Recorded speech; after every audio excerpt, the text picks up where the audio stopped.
Assalamu alaikum wa rahmatullahi wa barakatuh. Bismillah wa salatu wa salamu ala rasulillahi wa ba'd. Honorable scholars, respected brothers, the month of Ramadan is not only a month of exertion in ibadah and worship, but it's also a month wherein we need to reflect very deeply about the purpose of our existence. Why have we been created? Why has Allah placed us on earth? And what is the ultimate objective? What is the ultimate goal for a believer? And on that very question, that what is it that a Muslim, a mu'min should desire, should seek? Is it Jannah? Is that the ultimate goal? Is that the ultimate objective? And the scholars tell us, no. Jannah is an incentive. Jahannam is a deterrent. Because Allah knows us, Allah knows how He has created us. We need something to deter us, we need something to incentivize us. So, to motivate us to stay away from wrong and to go towards good, Allah has created Jannah and Jahannam. But what is the actual objective? What is it that a Muslim, that a mu'min should be seeking? And the simple yet profound answer is Allah. That's the ultimate objective. The Quran says, وَرِضْوَانٌ مِّنَ اللَّهِ أَكْبَرُ, to secure the pleasure of Allah, that Allah is happy with me. That is the ultimate desire, and yet that should be the highest goal for a believer, for a mu'min, for a Muslim.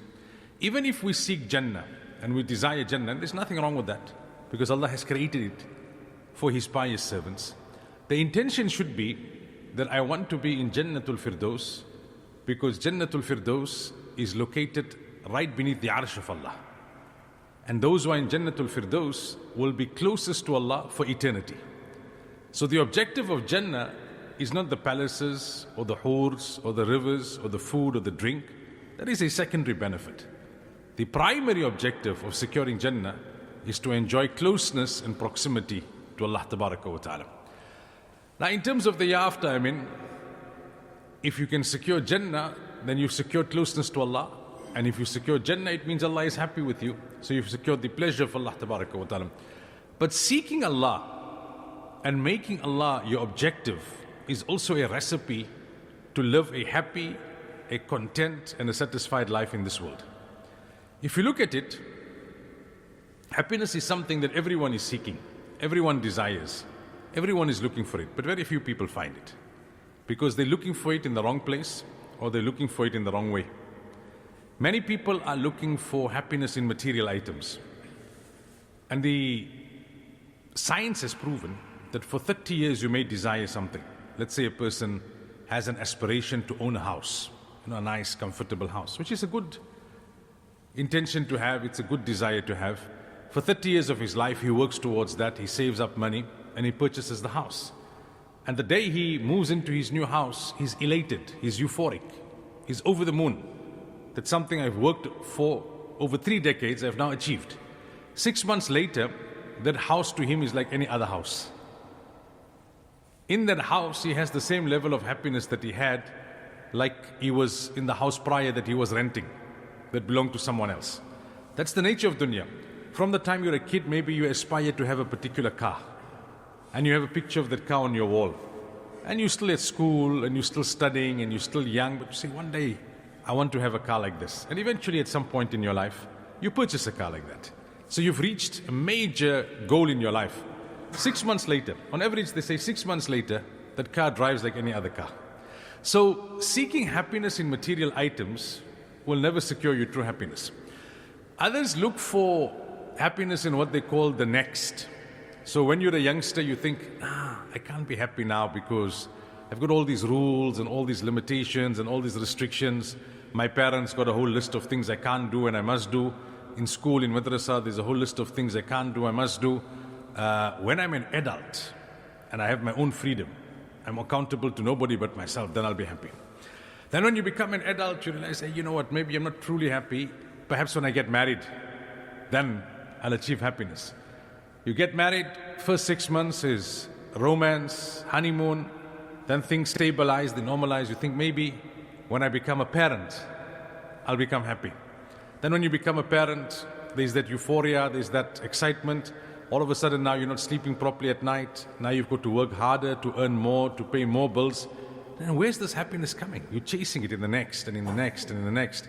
You're looking for it in the next achievement, in the next accomplishment. But in reality, happiness is not out there. Happiness is in here. It's a state of mind. It's a state of mind. That's why you will find the richest of people, the most prominent and famous of people, the most successful of people, they can't sleep at night. They have to take pills to be able to get a decent night's sleep. And then you drive past a street corner and you'll find a person who's homeless, who's got no home, who's got no job, who's got no idea where his next meal is going to come from. He's sleeping out in the cold, but he's fast asleep. He's enjoying a decent sleep, a good sleep. Because it's not about material comforts, it's not about commodities, it's not about items, it's not about goals, it's not about achievements, it's not about accomplishments. It's about the state of heart that Allah has given you. So coming back to the point that I was making, that our desire, our objective as believers, as Muslimin, as mu'mineen should be Allah. Allah says, وَمَنْ أَعْرَضَ عَنْ ذِكْرِ فَإِنَّ لَهُ مَعِيشَةً ضَنْكَ. If you live your life in the disobedience of Allah, you'll never be happy. And if you live your life in the obedience of Allah, you will be happy. Life won't be perfect. It will have its ups, it will have its downs. Even the Anbiya alayhi salatu wasalam went through challenging moments, difficult situations, fluctuation of emotions. But in the main, on average, those who make Allah happy will live a happy life. And those who don't make Allah happy will never live a happy life. You cannot pursue happiness through sin. If you could pursue happiness through sin, then all of these movie stars and rock stars and sports stars would be the happiest people on earth. Yet we find that they are the most depressed. They are the most suicidal. And you can't reconcile it sometimes in your own mind. You think, what doesn't this man have? He's got all the money. Any woman would want to marry him because of his prominence, because of his wealth. He owns a private jet. He owns a private island. He's got more houses than he can count. He's got a fleet of cars. Sometimes you read these articles, you see these pictures. He's got so many cars, he doesn't even know how many cars he has. Yet he's not happy. He's not happy. Because happiness is a state of heart. When Allah is happy with you, Allah will create contentment in your heart. Allah will create satisfaction in your heart. Allah will put barakah in whatever you have. A little will go a long way. But when you don't have barakah, you'll have a lot, it still won't be enough. You'll have a lot and you'll want even more. Your greed will never be satiated. Your restlessness will always be there. You'll always be chasing something, or you'll be chasing someone. But when you make Allah the objective of your existence, when you make the pleasure of Allah your ultimate goal, then you'll find balance in your life. You'll find satisfaction, you'll find contentment. You'll be happy with what Allah has decreed for you. You'll find barakah in your relationships with your near and dear ones. You'll find this barakah in your community. You'll find this barakah in your business. You'll find this barakah in your life overall. So that's my short reflection and message, that during this month of Ramadan, don't only focus on the various very noble acts of ibadah that we carry out, the fasting, the taraweeh, the charity, the recitation of Quran. All of that is important and it has its benefit, and inshallah it will secure us great reward. But let's also use the month of Ramadan as a reflection, that to what extent am I living my life to please Allah? To what extent am I living my life to please Allah? And when we talk about pleasing Allah, it's not only I'm reading salah for Allah's sake, I'm giving charity for Allah's sake, I'm keeping fast for Allah's sake. Everything, lillah. Only, totally, solely, wholly and exclusively for Allah.